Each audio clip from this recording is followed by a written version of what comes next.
Good afternoon, Atlanta. Welcome to Veterans Today. You are listening to the new WCEG Network on WCEG Talk Radio.com. You can click live screen tab on your instrument, watch us live on smart TV, YouTube, Twitter, Facebook, LinkedIn, WCEG Network. I am Herman Anderson. I'm one of your co-hosts. My friend Anthony Aiken is our other co-host. We will introduce him after I finish reading all the necessary information.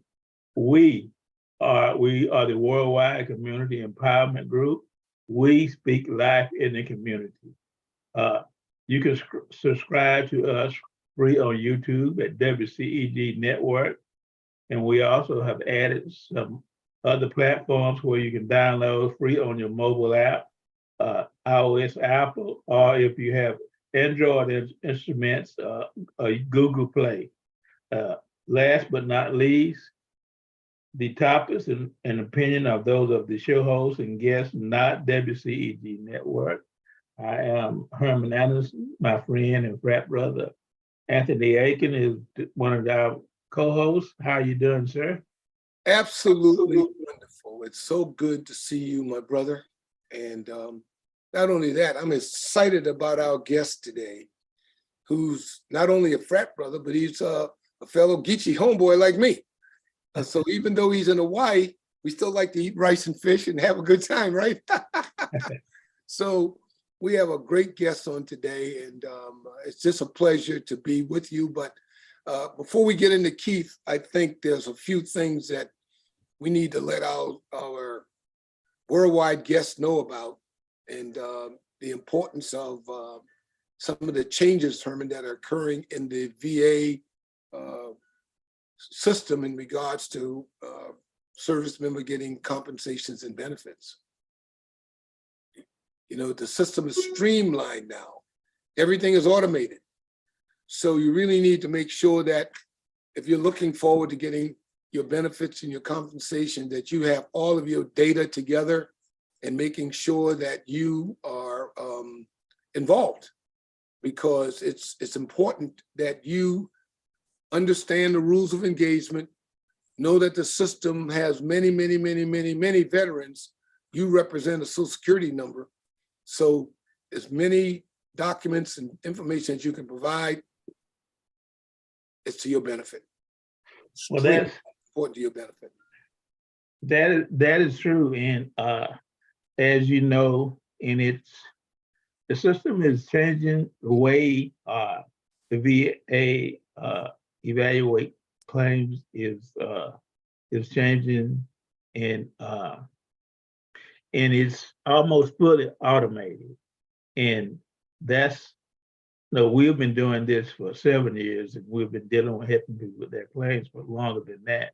Yes. But it's almost fully automated now. So in order to navigate the system, either you're gonna have the skills, or you're gonna have to have someone near and dear to you have the skills to do everything using technology. Right. And again, listeners around the world, do not be intimidated by the system. You earn the right, as a result of your service to this nation, to follow through and to receive the benefits and compensation that you have earned. And that's what a big capital E. You've earned it. So take care of your family and take care of yourself and go through the process. Well, that's true. And one additional thing is, like say, we have earned it, and our family has earned it also. And one thing that has affected the system is the PAC Act. I mean, it was already a backlog, and the PAC Act added additional opportunities for some of us to qualify that may not have qualified before. So there are more people, more information being put into the system, and the VA is really not staffed yet to handle all of that. So just wanted to mention that. Yes, that's true. That's true. So Another thing that's very, very important, Herman, and you know this is something that we always push, the importance of having your DD Form 214. Now, why is that important? We're seeing a number of veterans that are passing on. I'm getting calls often asking about how can I find my spouse, uncles, cousins, DD Form 214, because we want the VA or the Department of Defense to help us with his remains. Folks, that document that that service person received is like a piece of gold.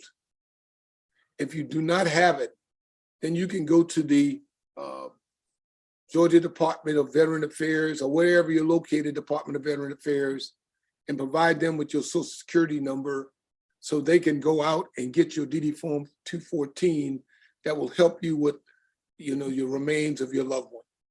Herman, you got anything else you want to add to that? Yes, as you mentioned, and also that is automated also. I actually, you can go to va.gov and then you can request it online. I mean, you have to have your Social Security number and information ready.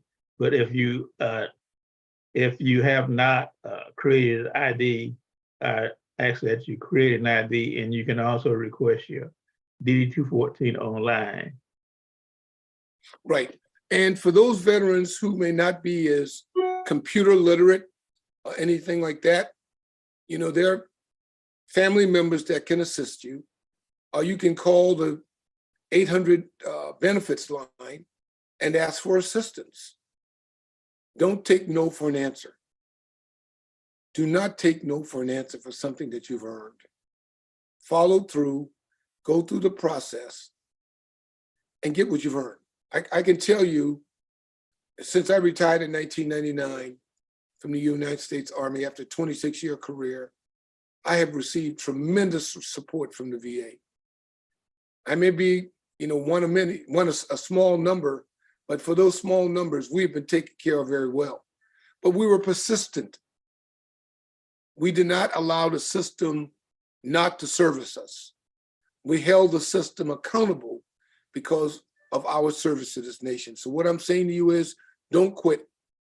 See it through, persevere, all of that to get what you've earned. And I can vouch for that. As you know, I have a group, Veteran Helping Veterans, and that's one of our primary function is to help veterans with their claims. And and we've been doing it for 10 years, and we average at least processing 600 persons per year. Yes. You know, I don't have any numbers as to the success rate, but we know we get people in the system. Yeah, and every state has I've got to give Ms. Vivian a kudos for this. She put a note in our chat that every state has a veteran service office. Every state. Yeah, so they do. There's no excuse for saying that, you know, you don't know where to go. So please utilize it, follow through, get your DD Form 214, make sure your family's taken care of, and making sure that you have things in place. That's all we're asking you to do. Okay? Herman. Yeah. Yes, sir. We got this great young man waiting for us. You know, he's all cleaned up, got a nice shirt and tie on, nice suit. Well, with that, I'm going to read his bio. Then we'll get started. Mr. Keith L. Major is a native of Charleston, South Carolina. I got two South Carolinians on this line to deal with. I'm a Georgia boy, so that's all good. He graduated from Hampton University in 1995, completed studies in airway science.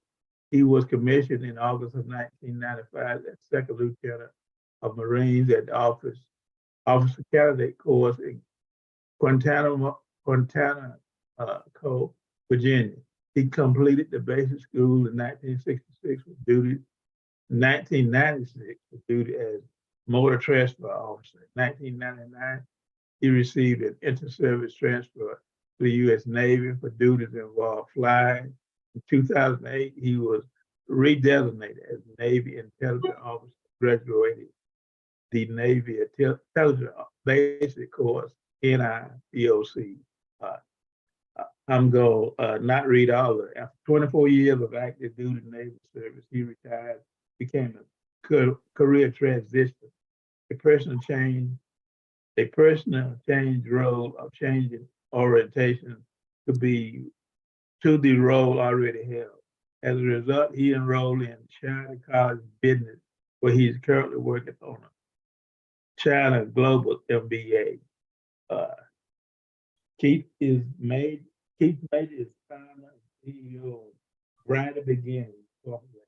Hawaii is based independent 501c3 nonprofit organization dedicated to increasing access to success for undeserved students in early childhood education.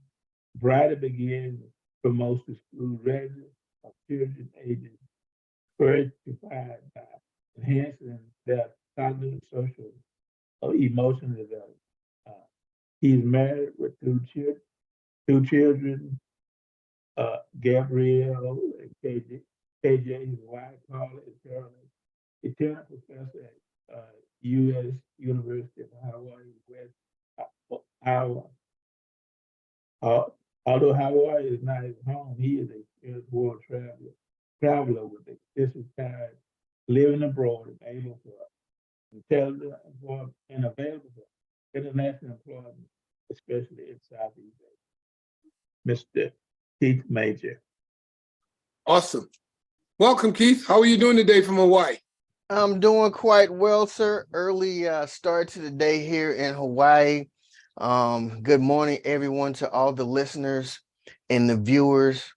I am Southern by birth and Geechee by the grace of God. So I must give due respect and honor to my fellow Charlestonian and my fellow Geechee, Anthony Aiken. Sir, thank you for having me. And I believe you're a Burke High School grad. Is that right? Absolutely, a Burke Bulldog. It's a pleasure for me to be here. Thanks to technology, I am able to dial in from Hawaii. And we are here today to talk about veterans opportunities. Is that correct, sir? Absolutely. Okay, so after I retired from the military, I wended my way into contracts and acquisitions. So currently I work for the Department of the Air Force in one of the Air Force's many contracting offices. And one of the things that we do in the contract office is we award contracts and opportunities to not just small businesses, but especially to veteran-owned businesses. So I am here today, hopefully to inspire at least one veteran to get off the couch and get out there and get some of this money, because the money is earmarked by the House of Representatives, and it's a lot of money, and we'll talk about some numbers, but there's just not a lot of participation. You will hear many times people say, oh, we didn't get enough applications, or we have more research sources than we have interest and desire. And I am wholeheartedly here to tell you that contracting is indeed one of those communities where we have more money than we have people to give it to. And it's a shame. So hopefully next year I will have less money left over, because there will be veterans that go out there and start their businesses. So the point is, we are all veterans, and we've heard find, fix, finish, adapt, improvise, and overcome. There are certain personality traits that we espouse because we are veterans that transfer directly to business and being successful at business. So it is no secret that veterans have a tendency to be successful at small business. And the things that we learned throughout our service in the military are hallmarks and cornerstones, to veterans as entrepreneurs. So I'm going to slightly swim in someone else's lane. I worked in contract and acquisitions, but then there's also the SBA, the Small Business Association, right? So I will slightly swim in their lane, but it's to the benefit of everyone. And we share a lot of the same data and resources. So veterans, this is known that veterans are 45% more likely to start small businesses. And that is directly due to, you know, the tenets and the traits and the discipline that we have. That's not a secret. So 1 out of every 10 small businesses in the US is veteran owned. There's about 2.4 million small businesses across America. And for the veterans, that's about 5.9% of all small businesses are veteran owned. So we're talking 947 billion that veterans are responsible for in receipts, 3.9 million employees, people employed by veteran-owned small businesses, and $177 billion in annual payroll when you combine all those veteran-owned small businesses. So we're talking about a lot of money. You may see your one SBA office or your one contracting office, but when you multiply that times 50 states, and then contracting offices are not just within the contiguous 48. I'm here in Hawaii. The office that I work in is responsible for contracts in Alaska and Guam and Korea and Japan. So wherever you have US persons, especially federal government, there are opportunities for small businesses and for veteran-owned small businesses. So we should take advantage of them. Based on my eyeball test and what I've seen just in my job, the 4 big areas that there's always veterans in small business are construction, retail, sales, healthcare, and then technology. So you get, you know, your former in combat engineers, the CBs, that's one pot. And then you get all your communicators and your IT guys, that's another pot. And then there's a bunch of Army doctors and nurses, you know, that's another pot. And so that's general. There are many, many, many contracts, but those are primarily the 4 focus areas that gets, I think, the lion's share of the work. So if you are, go ahead, sir. Can I ask you a question? Sure can. In my other life, I was a purchasing manager. I worked for AT&T, and I'm a certified purchasing manager. I know in Georgia, at Georgia Tech, there's a procurement organization that I believe is with the small business, and also with they have people in that office that help veterans. Is that on a regional basis, or does each state have something? Are you familiar with the organization at Georgia Tech? I am not familiar with the organization at Georgia Tech, but most universities now have a similar organization. Is we call it an incubator. So yeah, so most somewhere in the vicinity of a university, there will be some organization sponsored by someone that's the incubator, and it's the mechanism that's supposed to feed people into like small business and entrepreneur opportunities. There's one here out in Hawaii, it's called PACE. And then you just mentioned one. So there's lots of resources out there. We just aren't seeing the interest in the resources. So it's not that the opportunities and the resources are not available. We just haven't seen people willing to partake or undertake in those endeavors. Can we talk about becoming certified as a veteran-owned business, women-owned business? Do the position you in provide any assistance with veterans and getting certified and get in the network? So here's how it works. We kind of the SBA and the contracting office are like the 2 halves of a peanut butter and jelly sandwich, right? They're peanut butter, we're jelly. They better together. You can't have one without the other. Nobody just eat one half and not the other half. So really, it's the 2 of us. So the way it works is you have a veteran that has a sought after skill set right now, IT, healthcare, construction, retail, and professional services. And let's say they see this video and they're like, hey, I'm inspired. Where do I start?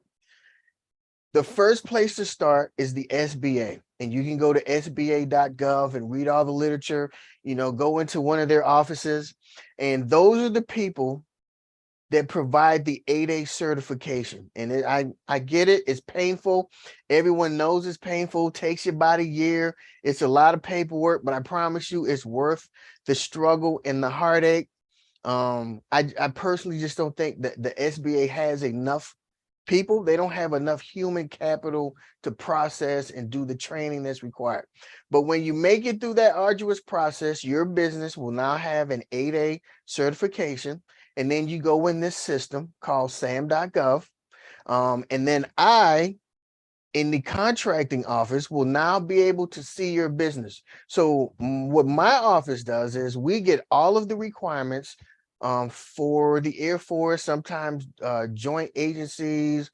There's some stray cats and dogs in there, sometimes federal agencies. We get the requirement that comes in the office that says we need 50, 100, 1,000 people to do X, Y, and Z.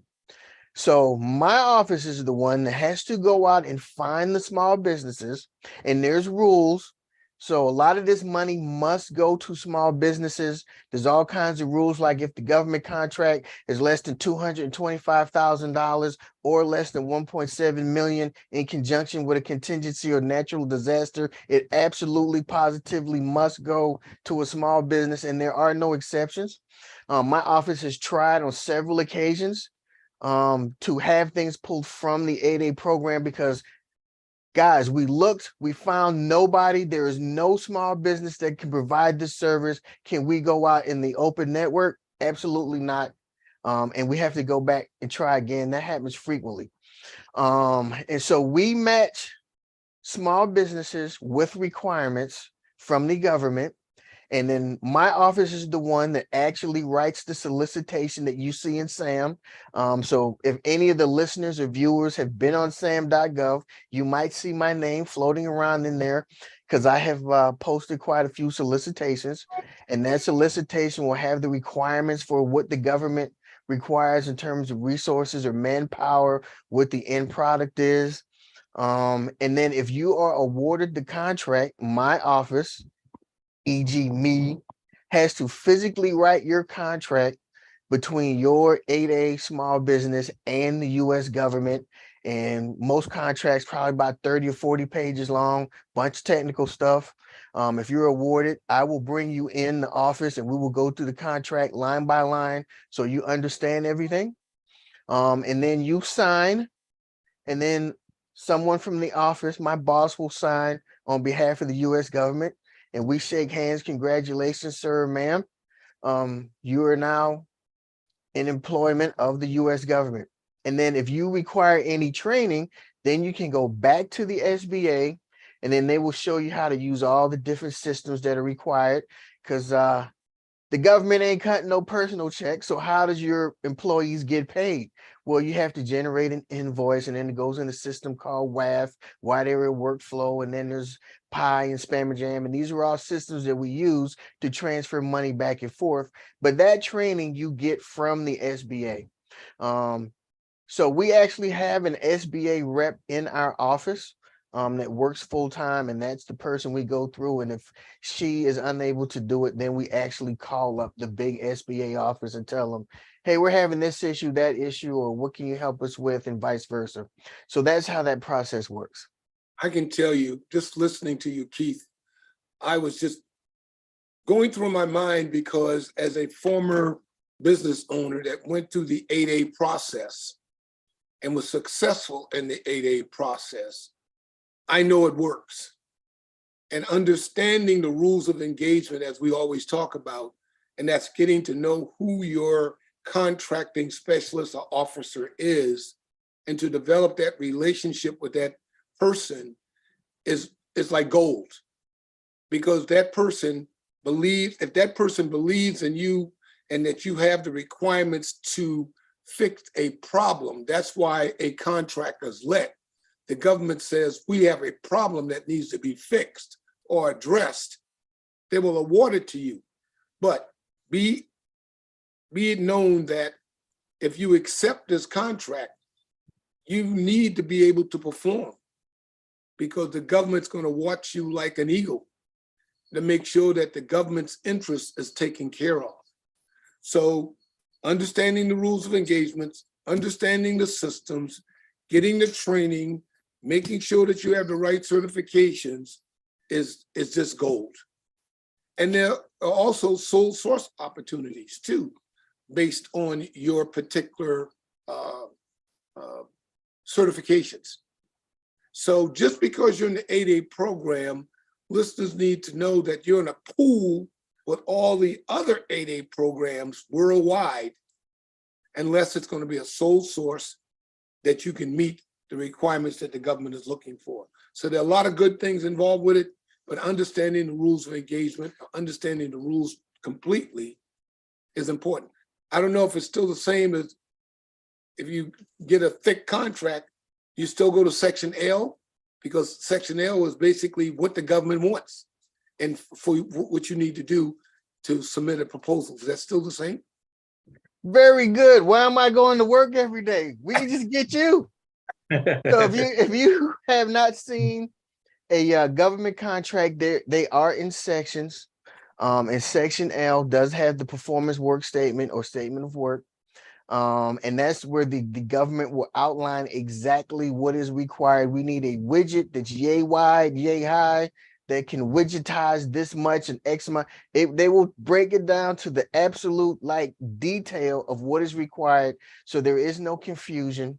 But don't be scared, because you will get a lot of help.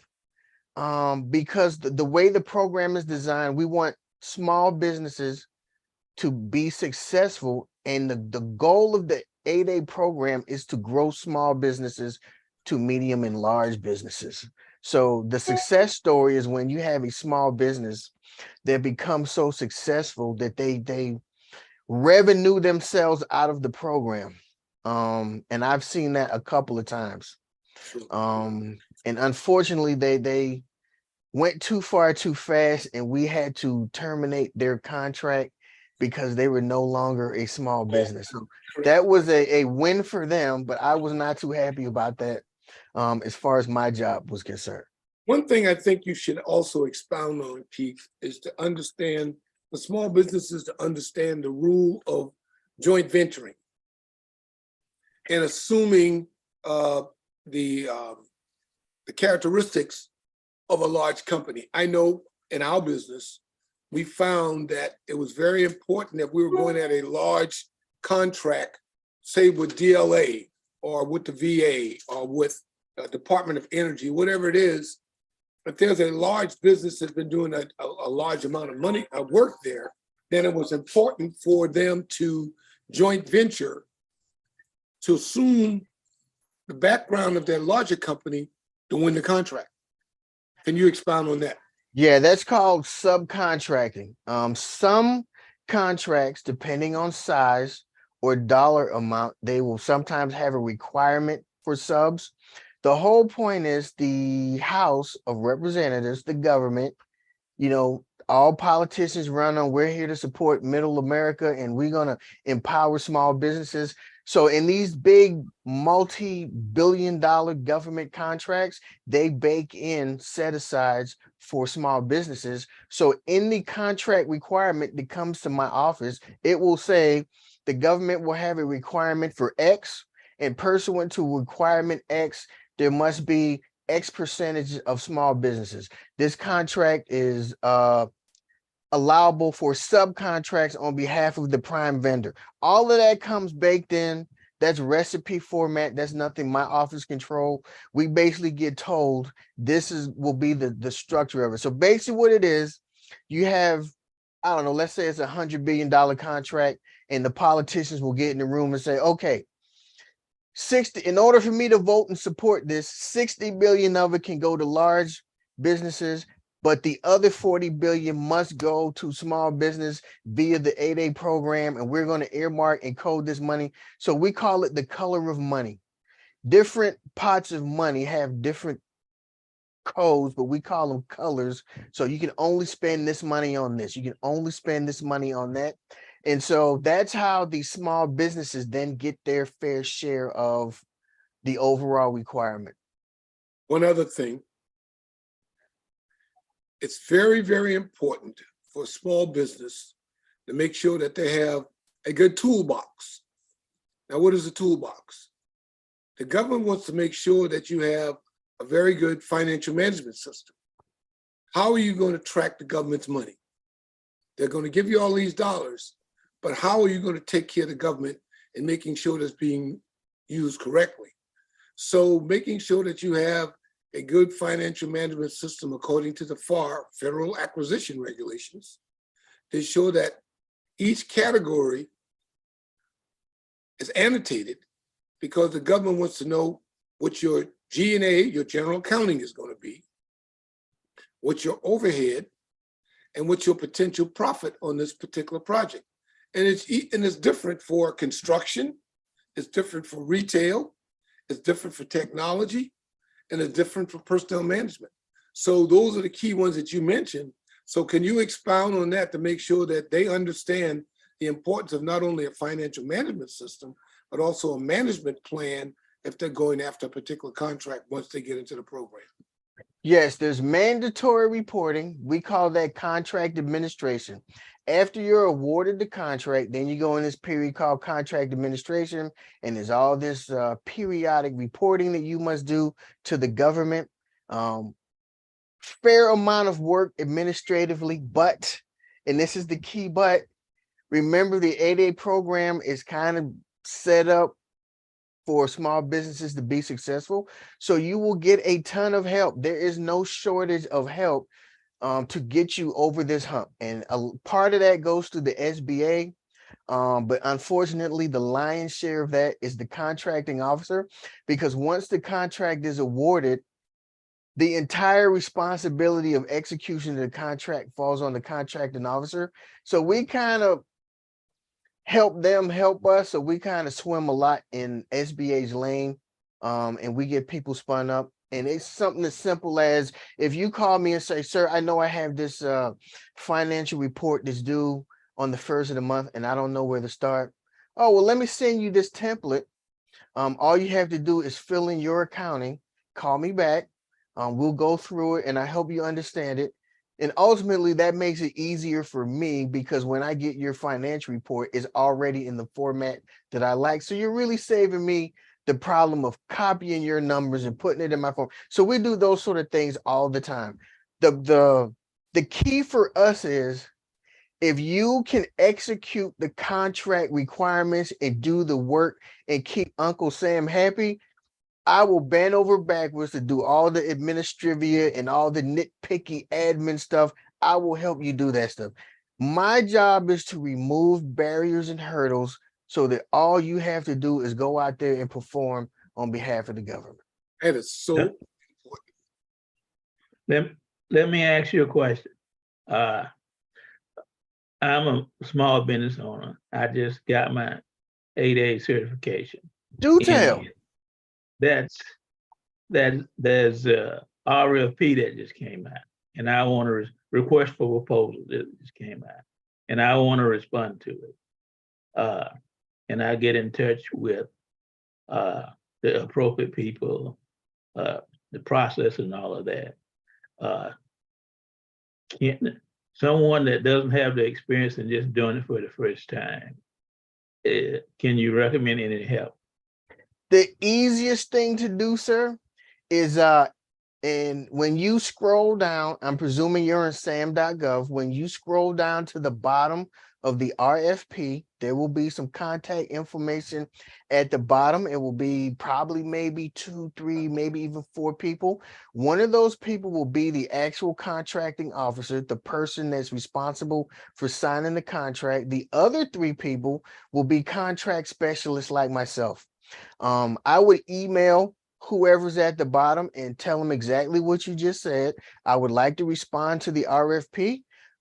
This is my small business. I feel that I can meet the requirement, but I have never submitted a reply to an RFP. Do you possibly have a format that I can use? I'm telling you right now, on the share drive, they got 1 million examples of RFPs, and they'll just email one to you, and you just look at what they sent you and you make yours look like that. Correct. Yes, correct. Sounds Now, great. There's one other thing I think, Keith, you need to expound on that would be beneficial. Is remember we talked about the toolbox. 8A is just one, but can you expound a little bit on the GSA, General Services Administration, which is another part that they go in your toolbox that a veteran could utilize to go after what I call low-lying fruit contracts, anything at $25,000 and below, or higher. But once you, and the GSA contract actually is an award. In my view, yeah, why am I going to work when we got you, man? I'm calling my boss right now. I'm done. I'm starting my weekend early. So GSA is a contract vehicle.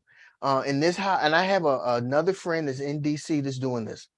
So the contracting office handles some high dollar contracts, but the actual purchase of big gigantic stuff, like I'm talking large, 800 million, $1 billion of resources for computer equipment, that's done in another agency in DC.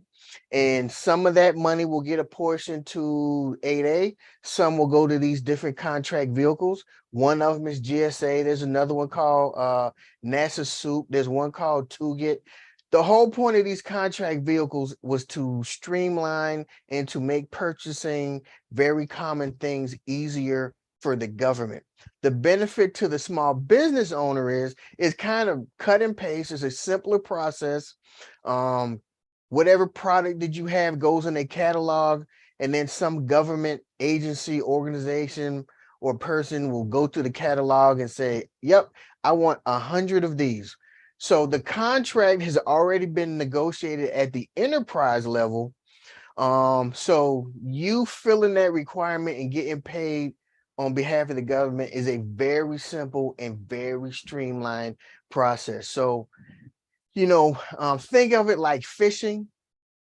8As are like rainbow trout. You got to go, to a pond. But if you want to catch you some catfish, you got to go down and over by the stream off the bridge. Or if you want to catch you some crabs, I got to get me a couple of turkey necks and some string. So it's all in the water. But if I want to catch different things, I need low different bait, low different apparatus, but you all catching the same thing. So once you get it going, you may start in one particular area, but once you get your legs up under you and you now figure out how this is, boom, I got my 8A contract. Now I'm about to go get me one of these contract vehicles. Now I'm about to go over here and get this. So now you got 3 or 4 different types of contracts in 3 or 4 different vehicles. And now you're up and running. And once you get to that point, you're probably looking at graduating yourself out of the 8A program.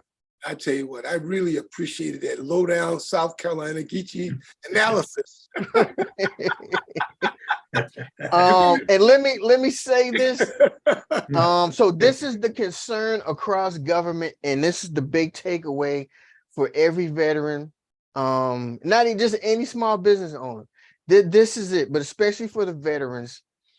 This is the concern. This is what the biggity bigs talk about at the enterprise level when they go to these big roundups in DC and some of these other places. And this is not guesswork. People are tracking these numbers, and these are cold hard facts. And there are very senior people right now trying to figure out how to reverse this. So remember me saying in the very beginning that veterans have certain skill sets that directly apply to small business, right? And then at 45%, most small veterans are 45% more likely to start a small business. Here's the problem. After World War II, more than half of all the veterans that came back from World War II were entrepreneurs. They started small businesses, mom and pop shops, right in their hometown. And then after the Korean War, that number dipped to 40%. Now, post 9/11, my generation, that number is only 4.5%. Wow. That's it. Wow. So in a 4 conflict time frame, World War II 40s, now we 2020, we went from over half to 4.5%. That's it. I have my thoughts on that. I think that's partly due to we just don't have as many veterans. You know, the military got smaller. So we're picking from a smaller pool of people. And then the world now is touchless and contactless, and people can make money other ways. So all of that, those things compound to, you know, there are people concerned we don't have enough veterans to start with. Going in, we don't have enough. So that's why, from my point of view, from my fighting hole, we're now seeing money. You know, the general rule used to be never give money back to the government. Like, what is wrong with you? But now we just don't have the people to give the money to. And every we have to turn our numbers in. We call it end of year. So most contracting offices start slowing down in about August. We quit awarding contracts, and then September we start tallying numbers to figure out how much we spent, how much we awarded, what color of money, and then we have to turn those numbers in to the House via a thing called the contract action report. And then you tally up all the money. By the end of September, the politicians get about 2 weeks to figure out, okay, this is how much we allocated, and then we're getting this much back. We're going to put this in the next year's budget. And then 1 October is when the new budget comes out. Everybody knows new budget money comes out 1 October. They don't know the run-up process of what we're all feverishly doing in August and September. And every year we're giving back more and more money to the House. And it's, you know, partly because we don't have enough veterans, not enough small businesses, period, but especially not enough veterans. So we went from 40%, now we're down to 4.5. And here's what I think that we individually can help in, and this is why I'm glad to be here today. This is what, you know, don't run out and write this in stone. This is just what Keith Major thinks with my eyeballs. I think some of the hurdles, the barriers to veterans becoming small business owners, and Anthony, you can chime in because, you know, you were an 8A guy. The lack of social capital. I just think we're not running, you know, ducks make other ducks and birds of a feather flock together. You know, if you have friends that own small businesses, you would probably be more inclined to yourself own a small business because that's all you hear your friends talking about. But if the number of your friends that are small business owners decrease, the likelihood that you become a small business owner will therefore decrease. Inadequate mentorship. That's another one. I think the SBA just flat out doesn't have enough capacity to increase the number of veteran small business owners. We have to somehow cut down the time it takes to get the 8A certification. A year plus is just entirely too long. You know, and I know that's just money and people and man hours, but I would like to see us make an investment there. Maintaining a positive work-life balance. Anthony, you know, owning a small business, that's a labor of love. And I think, especially coming out of the pandemic, I think the nation decided our personal time is valuable. And I think, you know, folks now just aren't really that interested in giving up some of their work-life balance to invest in this labor of love as a small business. And then financial factors, you know, there's a lot of money out there, but some people just, you got to have money to make money. And, you know, your small business starts with an idea, and sometimes it requires a capital investment that some folks may not have. So those things combined together, I think, is part of what is having an impact on our ability to recruit veterans to small business ownership and the 8A program. I tell you what, I'm just listening to you and just going back in my mind when my company was started in 1999. Believe it or not, in my basement of my home in Denver, Colorado, when the dream started to bear fruit, it was an 8A representative out of San Francisco, California, 8 o'clock at night, my time, 5 o'clock her time, that stayed on the phone with me to make sure that I understood the process.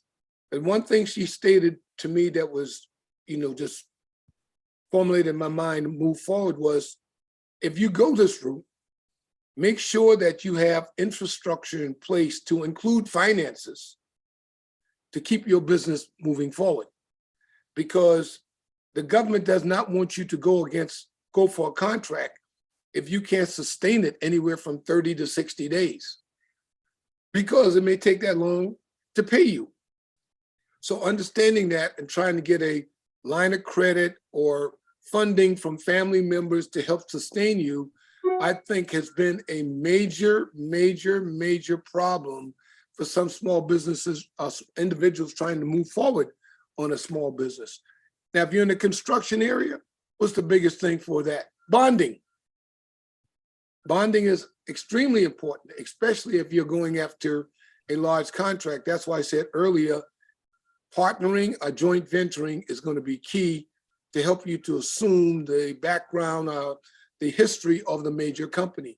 So financial management, having a source of funds, a line of credit, partnering, joint venturing, all that comes together as you move forward, either with your GSA, your 8A, or whatever vehicle you're trying to do to win some business. Sir, I'm glad you brought that up. And disclaimer, the contracting office does not control the movement of money. Sir, that is DFAST. They're everyone's arch nemesis. Nobody knows how they work and what they do. You submit an invoice, the customer certifies your invoice. Yes, this person did this work. I just kind of look at it from afar to make sure it was filled out properly. If you need help with your invoice, I can help you. The contracting office can help you. And then after everybody's happy, it seems to disappear and you don't get your money and nobody can figure out why. And so, yes, part of my duties is I spend a great deal of time on the phone with DFAST trying to figure out why this person that did work for the government did not get their money on time. But in your favor, the politicians have decided that is not the fault of the business owner. So when the government doesn't pay on time, you get this thing called interest, and it's a lot of money. And you have some businesses that will stay quiet as a church mouse and not say anything. They will not tell you for a whole year that they did not get paid, got the contract in January, and then December comes. It's like, hey, we never got our checks. Why didn't you say that in January? Well, they want the interest, and it's fair, nice little piece of change. But if you are a smaller business and you can't float your payroll like that, again, we will bend over backwards to get your money because you should not be inconvenienced by the government. So my fellow veterans, please be inspired. I hope something you heard today will cause you to pick up the phone and call the SBA office or jump on their website and start filling out your paperwork. We need more small businesses. I'm tired of giving money back to the government. That's the most painful thing in the world. Anybody that works in contract or acquisitions knows how painful it is to give money back to the government. A lot of paperwork. Hey, Keith, one thing we talk about on this radio show is we speak truth into the community. That's our mantra. We speak truth into the community. So everything that we're discussing today is factual information that we want veterans to know. It's not an easy process, but it could be a very profitable process if you go back and understand the rules of engagement. I keep going to that, being a former military officer. Understanding the rules of engagement, you can get anything done you want. And having so for people who are unfamiliar, let's just put this in real terms. Any of the numbers I gave you, you are free to go to. Believe it or not, the Census Bureau has the best numbers on small businesses. Every year they put this thing called out the annual business survey. All of the numbers, when I say we know these are facts, it's in there. That's the Census Bureau. Call up your SBA office. They have a ton of resources. But to put this in rough order and magnitude, on one base, the contract to cut the grass, that's like $500,000 a year. Right. Yeah. Painting the buildings, we for some reason the Air Force only likes two colors, that coyote brown, and then it's this darker brown. Every building, I like, y'all can't find no other. Every building on base is those same two colors. That's like $3 million to paint buildings. Keith, you better be careful. Herman's a former Air Force guy. He may send a bomber over there to get you. Get Mr. Herman, please pick some different colors. I'm tired. It can't be no more coyote brown paint left in government nowhere. What I don't know why that's y'all color. But we hire these guys, pay them a ton of money, and all they do, they only got 2 paintbrushes because there's only 2 colors. Well, I'm a Vietnam guy, so I'm retired. So construction, healthcare, IT, professional services are the big ones. But for anyone out there that has any type of business, I would encourage you to go to sam.gov and just start scrolling through there, and just look at the type of services that the government is looking for. And I think you will be amazed. There's almost a government contract for anything, and we don't look businesses up by name. We look them up by NAICS code. NAICS, some people say NAICS, North American Industry Classification System. Every job has a code and there's a book. So if you're a small business owner, figure out what NAICS code you're in, go to sam.gov, put that NAICS code in there, and bloop, you'll see every contract that's active right now in solicitation in the work area that you say that you are in. One thing you could do is, I'm sorry, we're running out of time, but I got one quick question that I don't have an answer to. As far as investment and getting investors, if you starting a business and financial institution like the independent financial institution, not government institution, is what are your thoughts on making more funds available to an entrepreneur as far as financing their business? I know you have to have a business plan. No one is going to take a chance on you unless you, like Anthony said, you got your house in order. But what are your thoughts on that? This is this is partly my MBA program. This is part of what we did when I was in business school.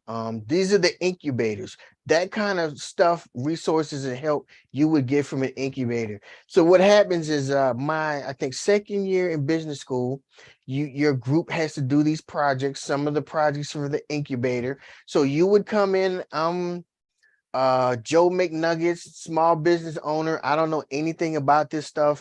And through the incubator, you would get assigned some graduate students that have to complete this project. And we as a group would help get you over the hump for your business. And we would help you with your business plan, your marketing strategy, digital media, your SWOT analysis. These are all standard business school things. And those are the items that you would get, and you would get them of great enough quality where you could then turn around and take them to a bank and potentially get some financing. And then the way it works, we all know we're in the people business, and sometimes it's not what you know is who you know. If you took a business plan that was done by a guy from the Shidler College of Business like me, and you happen to go to the bank and the VP at the bank just so happened to be from the Shidler College of Business, it's probably going to go in your favor. You know what I mean? It always helps to have people in the right places. But then there's also different types of small business programs. There's mentor protege. That's one type of contract where a known large business gets tasked by the government to take you under their wing. Hey, show Mr. Herman the ropes. We're going to give him this contract, and we're putting the onus on you to get him through the process. So mentor protege, that there's all types of programs and opportunities to get you over the hump. There really are. There's another thing too. If Herman or anyone thinking about starting a business and wanting to go through the 8A process, there are a lot of retired business owners in the SBA under a program called SCORE, SCORE, where these individuals will sit down and talk to you about your business, to make sure that you understand it, and to let you know that you don't need to have a 500-page business plan, but a business plan of no more than 15 to 20 pages, but is very concise in what you're trying to do. You need to also do your research to find out who your competition is and what they're doing and what you're going to do different. Because again, I'll go back to my initial thesis point. The government's hiring you to fix a problem. So you need to make sure that your business plan, your business acumen, your business philosophy, everything is in line, and people at the SBA under the SCORE program could help you chart that path for success. All true. And the biggest component of that is we need more veterans simply to have the desire and walk into the SBA office and get on the internet.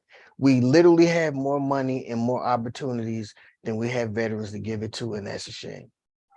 So that's you mentioned the word that's big, internet. And so to find more information about some of these incubator type programs or mentor type programs,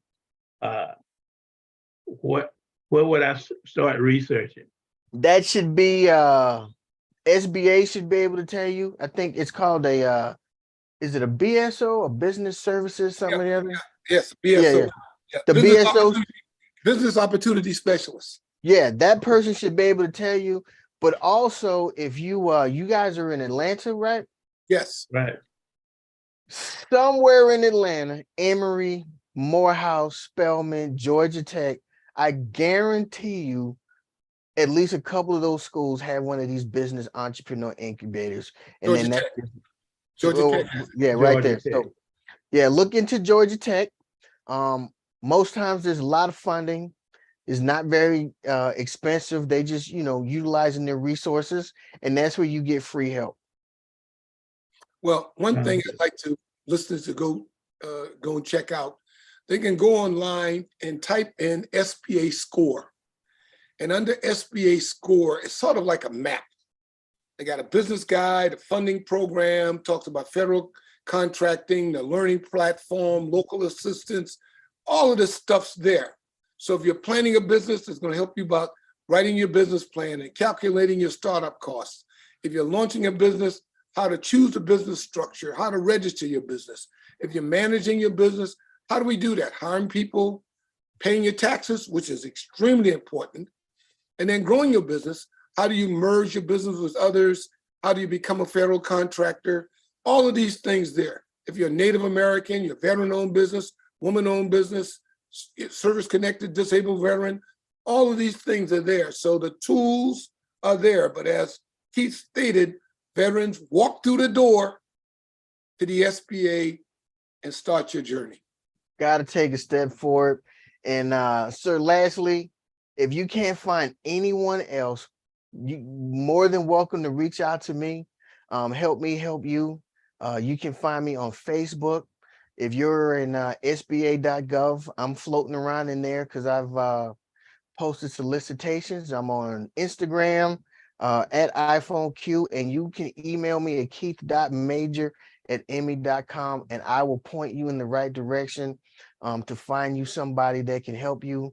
And I have several folks right in Atlanta, and one of them just so happens to work for the SBA. And I'm going to be like, you need to call this dude, Anthony Aiken, and call Mr. Herman, because you need to be on their show answering these questions. And as soon as we end here, I'm shooting him an email like, you need to get on these people's show. Please do that. We definitely would love to have him on. And I'll tell you what, I know you got up real early this morning in Hawaii, but you have added so much value to our listenership.